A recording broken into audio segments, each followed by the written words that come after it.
Well, actually, I'm from Kolkata. I'm a Bengali. And I moved to Bombay when I wanted to do my college here. And then I started modeling. And I think eventually I realized I wanted to be an actress when I started doing theatre. And then in 2013, I did the Kingfisher calendar. And right after that, I got my first break in a Madhur Bhandarkar film called Calendar Girls, where I play a girl from Goa. So it's quite different than my own original background. And yeah, that's about it. Firstly, when I did the calendar shoot for the Kingfisher calendar, it was the first time ever I did a swimsuit calendar. So I had no idea what that was all about. And I remember meeting Atul Kasbekar, and he looked at me and he's like, you know what? I want you to audition for the calendar. And I was like, really, me? And he said, yeah. So I actually went ahead and I gave a look test for it, and I got selected, and we went to South Africa. And it was absolutely stunning. And it was quite... I was quite nervous because, you know, when you're shooting for a calendar shoot, you're in a swimsuit. There are like so many people around you, the entire crew, and everybody's like taking pictures of you. So every part of your body, everything is actually visible. So you automatically get very conscious, you know. So I think the first thing that it did for me was it broke my inhibition. And I think it kind of brought about a confidence in me. So I think that helped a lot. But when I was doing this movie, I've always said this, you know, and in fact, Madhur sir himself said it, that ye picture teri kismat mein thi.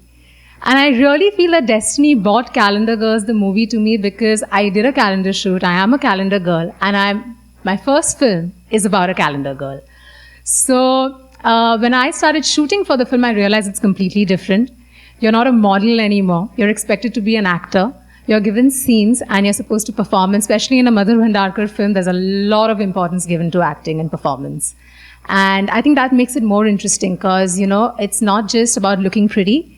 It's also that people expect a lot more out of you. Because I'm a very lazy person. Given the chance, I'd like to just not leave my bed. But off late, it's been very hectic, especially since the movie's over. It took us a year, by the way, to finish the film. And it felt like forever. But now that it's all done and we're all ready with the promotions of it, it's quite exciting because we are expected to, like, you know, do so many events, travel in so many cities, meet so many new people. So it's very hectic, but it's also very interesting. I don't believe in crash dieting, and I don't believe in any, like, you know, all those infamous diets of no salt and no carbs. You know, I think that's rubbish. I think everything's required by the body. And I think you should just have a healthy diet, eat a balanced meal, and definitely any form of exercise every day is quite required. So either you play a sport, if you're good at it, or you swim. And for me, I'm a yoga person. I truly, truly believe there are two kinds of people in this world, the gym people and the yoga people. And I'm a yoga person. So, I mean, no offense. I quite like going and pushing the weights in the gym.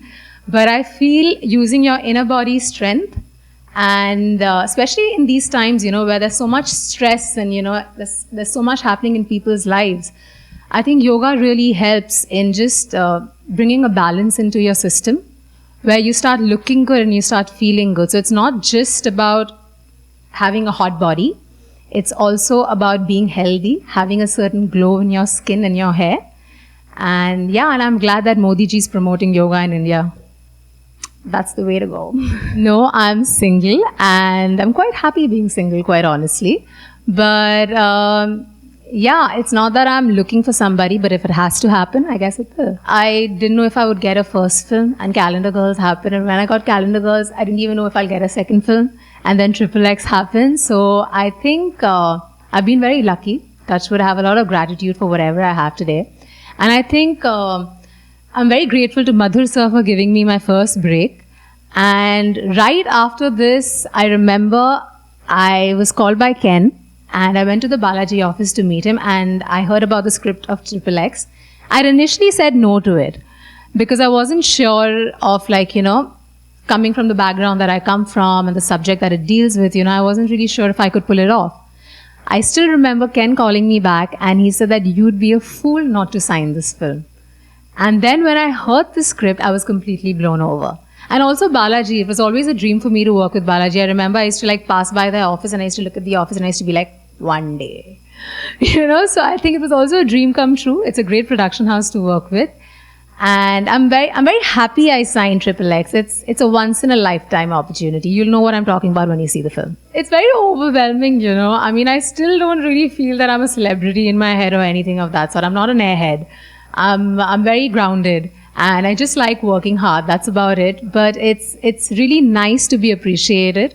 I think the fan following is increasing, especially in the online space, and I get some lovely messages. So it's lovely to wake up, you know, and just go through your phone or something, and like even if your day is going bad and something's wrong, you're like, yeah, you know, there are people out there who love me just the way I am, and it just makes you feel good about yourself. So thank you. I love you all. Please love me back.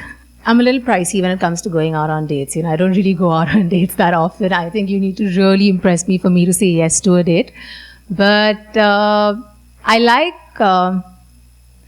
the old-fashioned kind of dates, you know, when the guy comes, picks you up with a bunch of flowers. Maybe no one gives flowers these days on the first date, you know.